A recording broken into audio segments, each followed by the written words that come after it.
Hello everyone. Today I will explain history chapter number 2, socialism in Europe and Russian Revolution, class 9. So first question है, what were main changes brought about by the Bolshevik immediately after the October Revolution? So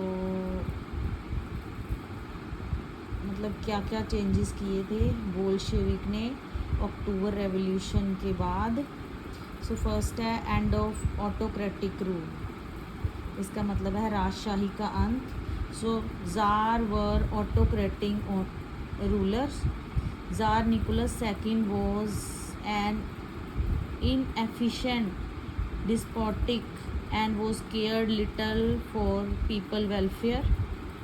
After October Revolution he and his family member put to death. मतलब जो ज़ार था वो inefficient था, मतलब लोगों की कोई परवाह नहीं करता था, लोगों की भलाई के लिए कोई वर्क नहीं करता था. और अक्टूबर रेवोल्यूशन के बाद उसकी फैमिली को और उसको मार दिया गया. सेकंड पॉइंट है गवर्नमेंट ऑफ पेट्रोग्राड की गवर्नमेंट बनी.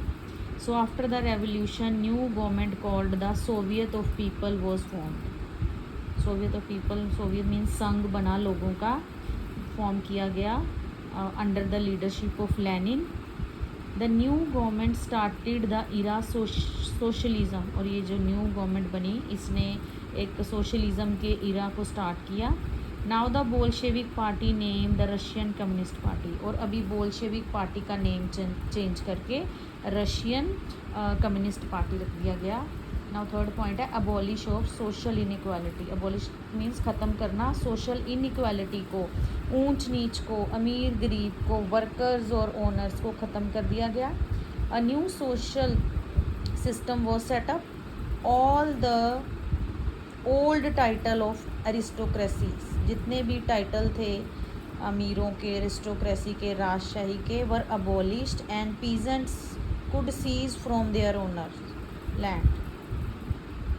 Industries, factory, mine, bank all are nationalise. कहते हैं मतलब जो बैंक है उनको गवर्नमेंट कर दिया गया, नेशनलाइज्ड कर दिया गया, गवर्नमेंट के अंडर कर दिया गया. इंडस्ट्रीज़, फैक्ट्री, माइंस को गवर्नमेंट के अंडर कर दिया गया. और जो पीजेंट्स हैं उनको ओनर से ज़मीन दे दी गई, लेके ज़मीन उनसे दे दी गई. सो नेक्स्ट पॉइंट है न्यू इकोनॉमिक चेंजेस. और बहुत सारे इकोनॉमिक चेंजेस हुए. The Bolshevik government introduced many changes in economic sphere and aimed at building and advance economy. 5-year plan were introduce for development. कहते हैं डेवलपमेंट के लिए 5-year plan बनाए गए और न्यू पॉलिसी इंट्रोड्यूस की गई. 5-year पॉलिसीज़ इंट्रोड्यूस की गई. The lands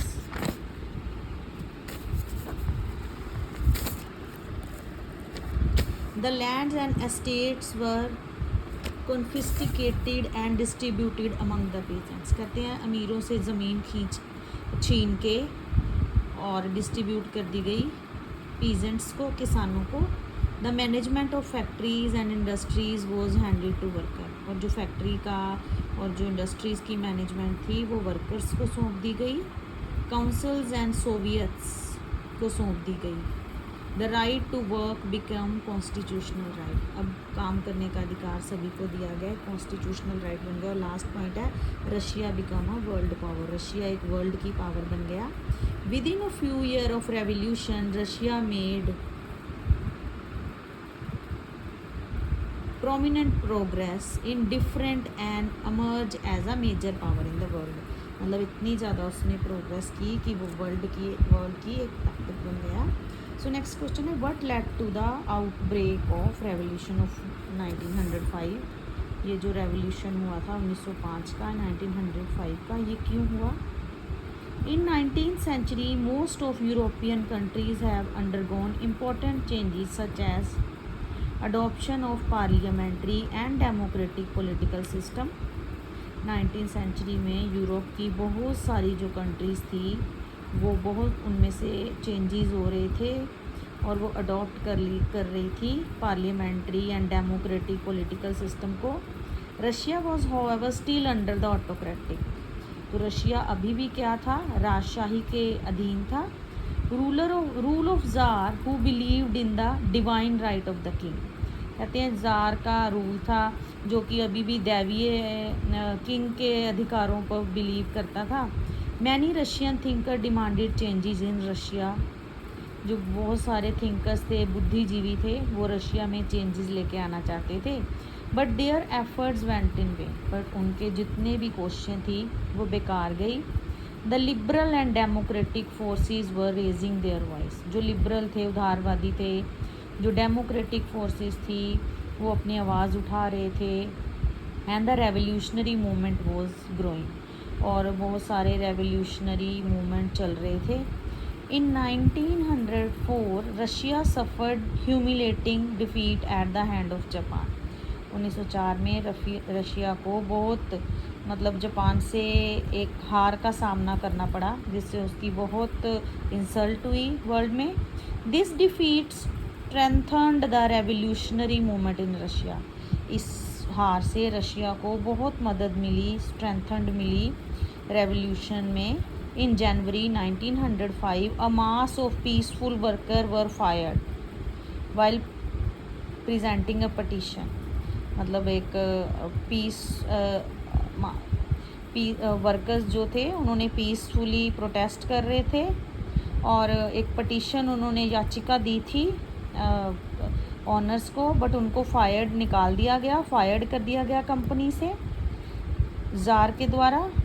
more than thousands people were, और कितने सारे लोगों को, 1000 तक के पीपल को मार दिया गया कि वो प्रोटेस्ट कर रहे हैं, रेवोल्यूशन कर रहे हैं जार के द्वारा।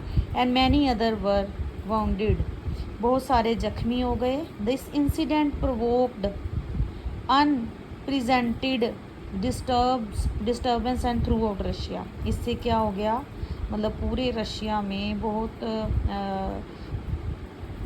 रेवोल्यूशन फैल गया, टेंशन हो गई, डिस्टर्ब हो गया system.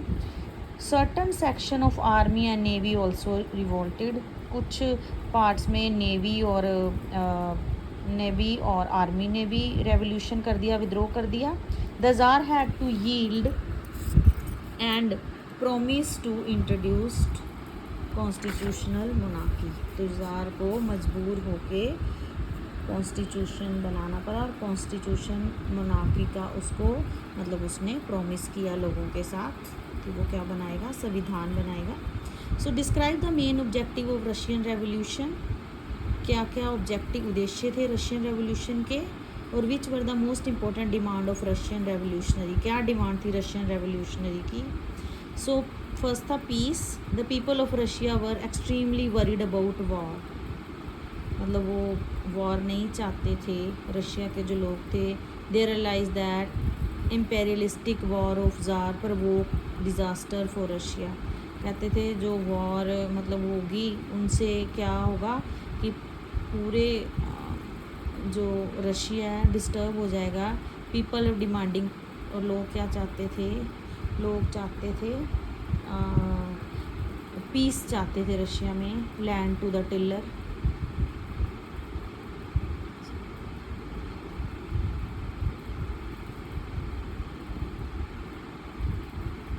Serfdom was established in 1861, but it did not improve the miserable condition of cultivator. Large area of land were owned by nobles and aristocrats.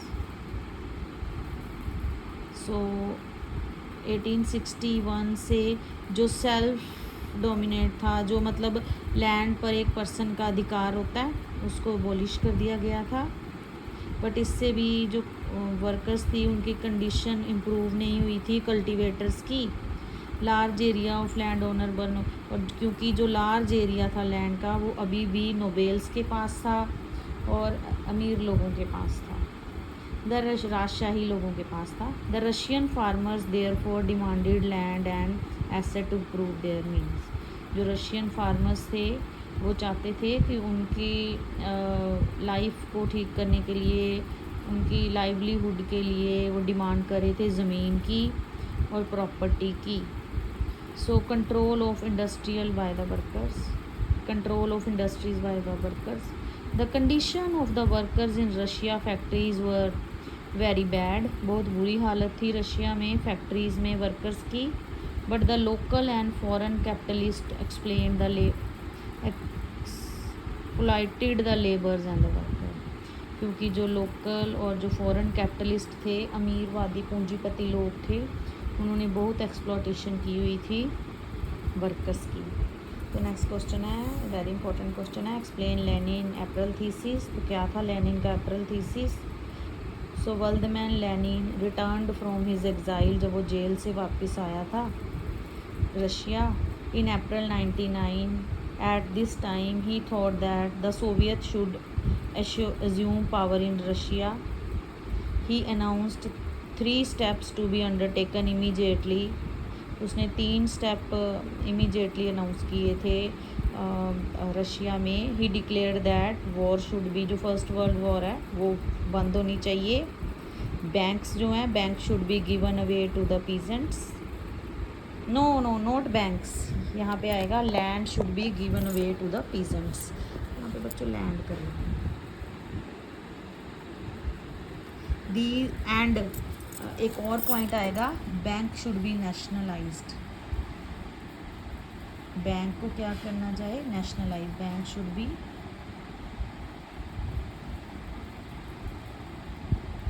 So these are the April thesis. So next question is describe the main objective of Russian revolution और which were the most important demand of Russian revolutionaries. क्या objectives थे ये? This we have already done, ये पीछे कर लिया हमने question. इसका एक पॉइंट रह गया, end of absolute monarch. Monarch को एंड कर दिया गया. The revolutionary wanted the end of, जो रेवोल्यूशनरी थे, ये हमने बच्चों ऑलरेडी ये 3 पॉइंट्स कर लिए हैं. Control of industrial by the workers, और ये 4th पॉइंट है ends of absolute monarch. Revolutionary चाहते थे कि मोनार्क का एंड हो जाए, ज़ारिस्ट रूल ख़त्म हो जाए रशिया से. Tsarist rule in Russia, they wanted to set up a socialist system, right to self determination to non Russian. So the revolutionary claimed that they would provide autonomy to the non Russian nationalist. उनको भी क्या, उनको भी जो non Russians हैं उनको भी facilities provide की जाएँ, जो रशिया के लोग नहीं हैं, जो वहाँ पे आके रह रहे हैं. सो नेक्स्ट है distinguish between the idea of liberal and radicals. जो उदारवादी थे और जो उग्रवादी थे उनके में क्या डिफरेंस था? So liberal, they argued for the representative elected parliamentary government but did not believe in universal adult franchise. ये लोग रिप्रेजेंटेटिव चाहते थे, पार्लियामेंट्री गवर्नमेंट चाहते थे, पर ये यूनिवर्सल एडल्ट फ्रेंच, सभी को वोटिंग का राइट्स मिलना चाहिए, ये नहीं चाहते थे. They felt that man of property should have the right to vote. कहते थे कि जिनके पास प्रॉपर्टी है उनको ही वोटिंग का राइट होना चाहिए. They were in favour of privileges to the rich और द मैन ऑफ प्रॉपर्टी. वो फेवर उन लोगों को करते थे जो अमीर थे और जिनके पास प्रॉपर्टी थी, और ये रेडिकल्स थे.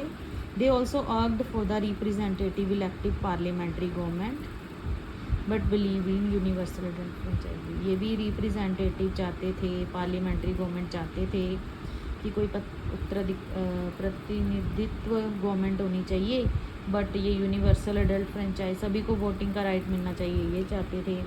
They felt that all citizen have right to vote, सभी को वोटिंग का राइट होना चाहिए. They oppose the privileges of rich and man of property. ये अमीर लोगों को प्रिविलेजेस मिले और जिनके पास प्रॉपर्टी है उनको प्रिविलेजेस मिले, उसका विरोध करते थे. So distinguish between the idea of Bolshevik and Menshevik. तो फर्स्ट बोल्शेविक है. The Lenin was the leader of the party. Lenin thought that repressive society like Tsarist Russia, the party should be disciplined and should control the number and equality of members.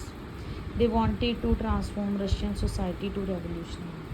मतलब Lenin का मानना था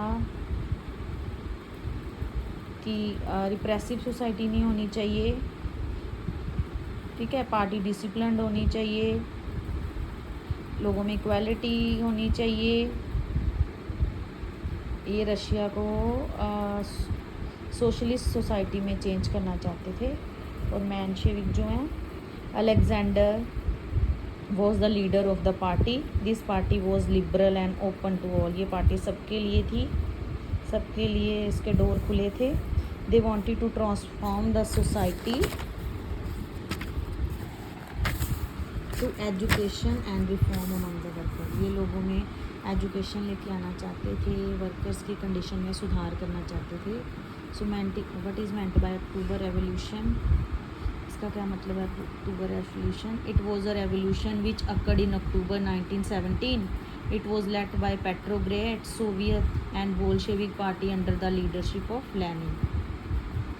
ठीक है, ये 1970 में हुई थी एंड इसमें बोल्शेविक पार्टी की लीडरशिप में, लेनिन की लीडरशिप में ये अक्टूबर रेवोल्यूशन हुआ था। A military revolutionary committee was appointed bye Soviet. ठीक है, सोवियत में एक मिलिट्री रेवोल्यूशनरी कमेटी अपॉइंट की गई थी under Lenin Trotsky to organise the seizure. The uprising began on 24 October through prime minister Kerensky registered, but the siege completed within a day. The Bolshevik renamed the Bolshevik Party to Russian Communist Party. In November 1917, the Bolshevik conducted the election to the Constituent Assembly, but they failed to gain majority support. The January 1918, the Assembly rejected the Bolshevik measures and Lenin dismissed the Assembly. Last point है, in the year that followed Bolshevik took full control over the government and Russia became one party state. So next है, explain the collectivisation policy of Stalin. So collectivisation policy was introduced by Stalin ने की थी। Collectivisation policy who came to power after the death of Lenin. It was argued that grain shortage was partially due to the small size of land holding. वहाँ पे उसमें बताया गया था कि जो ग्रेन की शॉर्टेज है ये क्यों हुई है, क्योंकि जो लैंड है वो स्मॉल साइज़ में है, खेत छोटे हैं, इसलिए टू डेवलप मॉडर्न फार्म्स। तो इसके लिए क्या करने चाहिए, मॉडर्न फार्म बनाने चाहिए जिसमें ज़्यादा से ज़्यादा प्रोडक्शन हो। To develop modern farm and run them along industries with machinery. It was necessary to eliminate kulaks take away land. Kulaks होते हैं बड़े ज़मींदार, तो उनसे ज़मीन ले ली जाए। Take away land from peasants, ज़मीन पीजेंट्स को दे दी जाए। And establish state control large farm, और स्टेट का कंट्रोल हो जाए उसमें, बड़े बड़े जो फार्म होंगे उनमें। From 1929 the government forced all the peasants to cultivate in collective farm. So 1929 में गवर्नमेंट ने लोगों को ज़बरदस्ती ये कहा कि पीजेंट्स को कि कलेक्टिव फॉर्म में वो क्या करे, कल्टीवेशन करे। Peasants worked on land and kolkhoz and profit वो शेयर। जो पीजेंट्स थे वो ज़मीन पे काम करते थे, उन ज़मीन पे जो कलेक्टिव ज़मीन थी, और वो प्रॉफिट को शेयर कर लिया जाता था। एंग्रेज्ड पीजेंट्स, जो गुस्साए पीजेंट्स थे, resisted the authority, destroyed their livelihood between 1928 and 1931। गुस्साए हुए पीजेंट्स ने क्या किया, अपने पशुओं को मारना शुरू कर दिया, क्योंकि इससे उनकी जो ग्रेन की जो नीड थी वो पूरी नहीं हो रही थी। The number of cattle fell by 1/3। और उस टाइम पे कहते हैं 10 मिलियन लोग मारे गए थे, इतनी ज़्यादा भूखमरी पड़ी थी, फेमाइन आया था। So this is the full explanation of question answers. If you like the video, you can share with your friends. If you like the video, you can comment. Yeah, thank you.